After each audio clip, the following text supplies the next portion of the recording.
Nilinaw ng dating hepe ng PNP na si Police General Nicolas Torre III na wala siyang sama ng loob kay Pangulong Ferdinand R. Marcos Jr. Siniguro rin niya na buo ang kanyang suporta sa administrasyon. Si Mela Lesmora sa report. Wala nga akong sama ng loob and I'm a good soldier. Kung may order, I just follow it. Ito ang pahayag ni Police General Nicolas Torre III sa kanyang kauna-unahang media interview matapos mapalitan bilang pinuno ng Philippine National Police. Dumalaw sa kamera kahapon si Torre. Nakapulong niya si ML Party List Representative Laila De Lima na nagdiriwang naman ng kaarawan.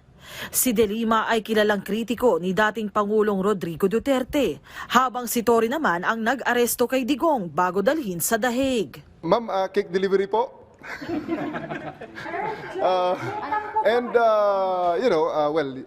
Seriously speaking, when I was the chief PNP, Congressman De Lima was among the first visitors in my office. Nakita niyo naman yun, we published it.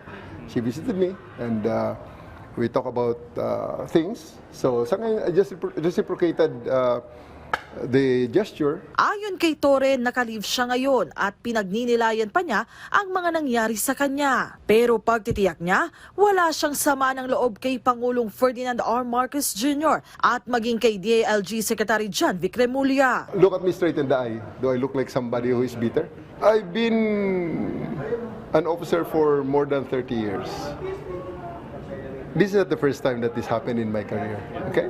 And it happened. Time and again, pabalik-balik yan. And, I just came back, bounced back, and do something again, and be credited for it, redeem myself. Ganun lang. Pero ang tanong ng marami, may bagong posisyon nga bang naghihintay para kay Torre? Let's just wait for the official announcement, kung meron man. Ano po, sir, tatanggapin niyo kung meron? Let's just wait. Masyado namang nauna ang karwahe dyan. Pag tatanggapin o hindi, wala pang ang announcement. Para sa iba pang issue, sabi ni Torre, abangan na lang ang ilalabas niyang full statement.